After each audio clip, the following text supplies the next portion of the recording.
कक्षा 10वीं विषय हिंदी व्याख्यान संख्या 2 पाठ राम लक्ष्मण परशुराम संवाद कवि तुलसीदास।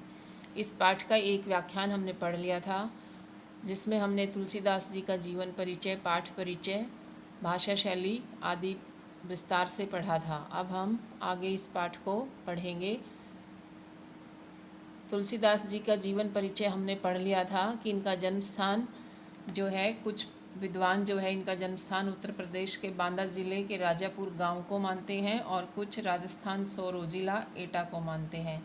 और इनका जन्म 1532 में हुआ था और इनका निधन 1623 ईस्वी में हुआ था। तुलसीदास की रचनाएं भी हमने उसमें पढ़ी थी कि तुलसीदास जी ने रामचरितमानस के अलावा कवितावली, गीतावली, दोहावली, कृष्णा गीतावली, विनय पत्रिका आदि इनकी प्रमुख रचनाएं हैं।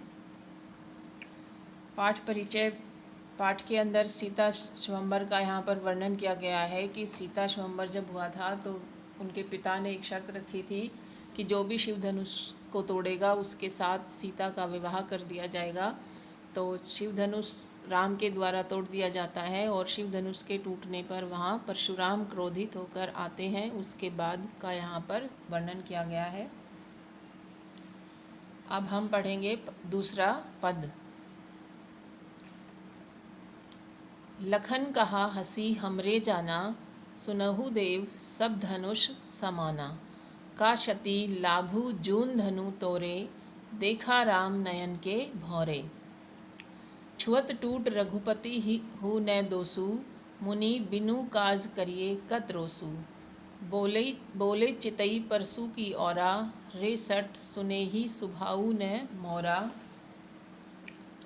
बालकु बोली बंधऊ नहीं तोही, केवल मुनि जड़ जानही मोही। बाल ब्रह्मचारी अति कोही, विश्व विदित क्षत्रिय कुल द्रोही। भुजबल भूमि भूप बिनु कीनी, विपुल बार मही देवन दीनी। सहस्र बाहु भुज छेद निहारा, परसु बिलोकु महिप कुमारा। मातु पितहि जनी शौच बस करसी महिष किशोर, गर्भन के अर्भक दलन परसु मोर अति घोर। पहले इसके हम कठिन शब्दों के अर्थ देखते हैं। जून, जून का अर्थ होता है जीर्ण या पुराना। दोसु का अर्थ है दोष। करिए का अर्थ है कर रहे हो। रोसु का अर्थ है गुस्सा, क्रोध। सठ का अर्थ है दुष्ट या धूर्त। जड़ का अर्थ है मूर्ख। मोही मुझे, कोही क्रोधी। विश्व विदित संसार प्रसिद्ध। विपुल का अर्थ है बहुत। मही देवन ब्राह्मणों के लिए। छेद निहारा काटने वाला। बिलोकु देखकर। अर्भक का अर्थ है बच्चा। अब यहाँ पर हम इसका भाव देखते हैं आगे कि इसमें लक्ष्मण जो है हंसकर के कहते हैं कि सुनो देव, हम तो समझते थे कि सभी धनुष एक समान होते हैं। लखन कहा हंसी हमरे जाना, लक्ष्मण हंसकर कहते हैं हम तो जानते थे। सुनो देव सब धनुष समाना, कि सारे धनुष एक समान ही होते हैं, अर्थात कोई धनुष छोटा या बड़ा नहीं होता। का क्षति लाभु जून धनु तोरे, क्षति का अर्थ है हानि, लाभु का अर्थ है लाभ और जून का अर्थ क्या है, पुराना या जीर्ण। और धनु, धनु का अर्थ है धनुष, तोरे तोड़ने से, कि इस पुराने धनुष के टूट जाने से किसी का कोई लाभ या नुकसान नहीं हुआ या हानि नहीं हुई। देखा राम नयन के भोरे, भोरे का अर्थ है भ्रम, धोखे में। नयन का अर्थ है आँख भी होता है और नयन का अर्थ है यहाँ पर नया, कि राम ने तो इसे सिर्फ नए के धोखे से या भ्रम से देखा मात्र था, देखा ही था। छुअत टूट, छुअत का अर्थ है छूते ही, टूट टूट गया। रघुपति हु न दोसु, रघुपति का अर्थ है भगवान श्री राम। न दोसु, कि राम का यहाँ पर कोई दोष नहीं है। मुनि बिनु काज करिए कतरोसु, काज का अर्थ होता है कारण, बिनु का अर्थ बिना, कि मुनि आप बिना कारण ही क्रोध या गुस्सा किस लिए कर रहे हैं। कि धनुष जो था वो पुराना था और राम के छूते ही टूट गया, इसमें राम का कोई दोष नहीं है, तो आप बिना कारण ही क्रोध क्यों कर रहे हैं। बोले चितई परसू की ओरा। परशुराम ये बात सुनकर परशुराम जो थे अपने फरसे की ओर देखकर बोले, रे सठ, सठ का अर्थ है दुष्ट, अरे दुष्ट, अरे धूर्त, सुने ही सुभाऊ ने मोरा। सुभाऊ का अर्थ है स्वभाव, कि तुमने मेरे स्वभाव के बारे में नहीं सुना। बालकू बोली बधऊ नहीं तो ही, कि बालक समझकर मैं तेरा वध नहीं कर रहा हूँ। बधऊ का अर्थ क्या है? वध नहीं, नहीं का अर्थ है नहीं, बधऊ का वध, कि बालक समझकर मैं तेरा वध नहीं कर रहा हूँ। केवल मुनि जड़ जाने ही मोही। जड़ का अर्थ क्या है? मूर्ख, कि मूर्ख तू केवल मुझे एक साधारण मुनि समझ रहा है। बाल ब्रह्मचारी अति को ही, जबकि मैं कोई साधारण मुनि नहीं बल्कि मैं बाल ब्रह्मचारी हूँ। विश्व, विश्व का अर्थ होता है संसार, विदित का अर्थ है जानता है, क्षत्रिय कुलद्रोही, और सारा संसार जानता है कि मैं क्षत्रियों के कुल का द्रोही हूँ या दुश्मन हूँ। भुजबल भूमि, भुज का अर्थ होता है भुजाएं, बल, ताकत, शक्ति या बल। भूमि धरती, भूप का अर्थ है राजा। तो मैंने अपनी भुजाओं के बल पर इस भूमि को क्षत्रियों से या राजाओं से रहित किया है। विपुल बार, अनेक बार, महीदेवन दीनी, महीदेव का अर्थ क्या है? ब्राह्मणों को, और उसे ब्राह्मणों को दान में दे दिया है। सहस्र बाहु भुज छेद निहारा, कि सहस्र बाहु की भी, जिसकी 1000 भुजाएं थी, मैंने उसे भी काट दिया। बच्चों, सहस्र बाहु और परशुराम की कथा आपकी पुस्तक में दी हुई है, तो वहाँ से वो कथा भी पढ़नी है आपको कि सहस्त्रबाहु कौन था। परशु बिलोकु महीप कुमार, महीप का अर्थ होता है राजा, बिलोकु देखो, हे राजकुमार मेरे इस फरसे को देखो। मातु पितही जनी सोच बस करसी महिष किशोर, गर्भन के अर्भक दलन परसु मोर अति घोर, कि जो मेरा फरसा है कि ये बड़ा ही भयानक है। मातु पितही जनी सोच बस, की महिष का अर्थ क्या है? राजा, और किशोर बालक। हे राजकुमार, तुम अपने माता पिता को सोचने के लिए विवश क्यों कर रहे हो, मजबूर क्यों कर रहे हो? किस लिए कह रहा था? क्योंकि परशुराम ये कह रहा था कि भाई इस तरह से अगर तुम बोलोगे या कहोगे तो मैं तुम्हारा वध कर दूंगा। तो इसलिए वो कहते हैं कि राजकुमार तुम अपने माता पिता को सोचने के लिए विवश कर रहे हो। गर्भन के अर्भक दलन परसु मोर अति घोर, कि मेरा फरसा इतना भयानक है कि गर्भ में पलने वाले बच्चों का भी नाश कर देता है, उनको भी नष्ट कर देता है, या गर्भ में पलने वाला बच्चा भी नष्ट हो जाता है। इसका काव्य सौंदर्य है। यहाँ पर कवि ने जो भाषा, अवधी भाषा का बड़ा ही सुंदर प्रयोग किया है। कथात्मक और नाटकीय शैली, संवाद शैली का सुंदर यहाँ पर मिश्रण है, और चौपाई और दोहा छंद का यहाँ पर प्रयोग किया गया है। अनुप्रास अलंकार का प्रयोग है।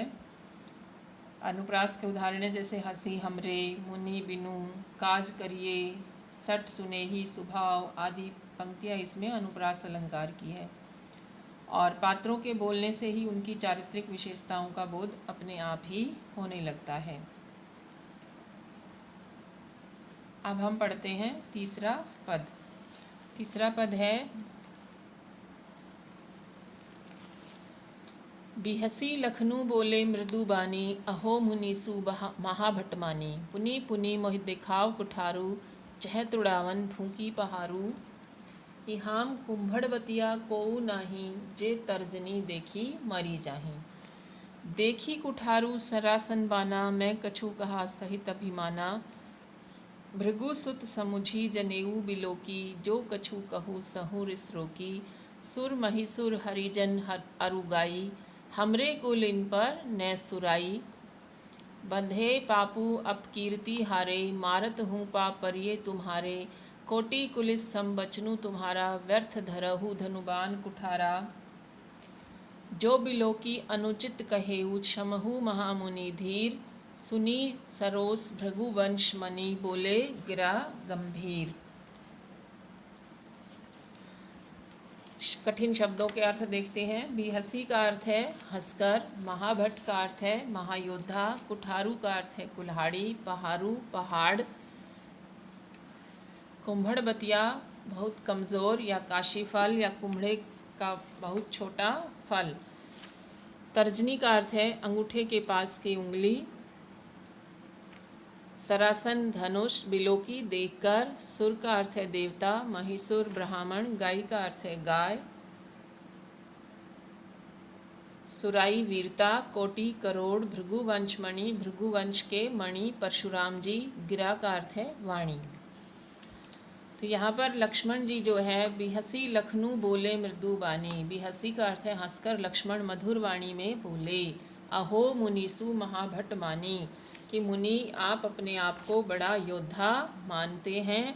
पुनि पुनि मोहि दिखाओ कुठारू, इसीलिए आप मुझे बार बार कुल्हाड़ा दिखा रहे हैं। चहत उड़ावन फूंकी पहाड़ूल, ऐसा लगता है कि आप फूंक से पहाड़ को उड़ाना चाहते हैं। इहाम कुम्भड़ बतिया कोहू नाही, नाही का अर्थ है नहीं, कि यहाँ कुम्भड़ फूल के समान अर्थात निर्बल या कमज़ोर कोई भी नहीं है। जे तर्जनी देखी मरी जाही, तर्जनी उंगली कौन सी होती है? अंगूठे के पास वाली। कि जो तर्जनी उंगली के स्पर्श मात्र से ही मुरझा जाएगा अर्थात मर जाएगा।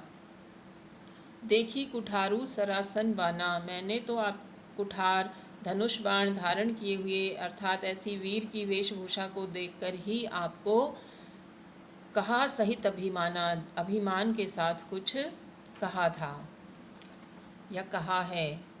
भृगु सुत समुझी जनेऊ बिलोकू, जनेऊ जो होता है गले में पहना जाता है, कि आपके गले में जनेऊ को देखकर और आप भृगुपुत्र परशुराम हैं यह जानकर, जो कछु कहूँ सहु रिस रोकी, अपने क्रोध को रोककर आपके वचनों को सहन कर लूँगा। कि आप जो कुछ भी कहेंगे मैं अपने क्रोध को रोककर सहन कर लूँगा। सुर महिसुर हरिजन अरु गाई, क्योंकि हमारे वंश की जो मर्यादा है, लक्ष्मण यहाँ पर अपने वंश की मर्यादा, कुल की मर्यादा बताते हैं कि देवताओं, ब्राह्मणों, हरिजन का अर्थ है हरि भक्त, और गाय, इनके ऊपर वीरता नहीं दिखाई जाती। क्यों नहीं दिखाई जाती वीरता? बंधेई पापू अपकीर्ति हारे, कि इन्हें मारने से पाप लगता है और यदि इनसे हार जाएं तो अपकीर्ति का अर्थ है अपयश, अपयश फैलता है या अपयश मिलता है।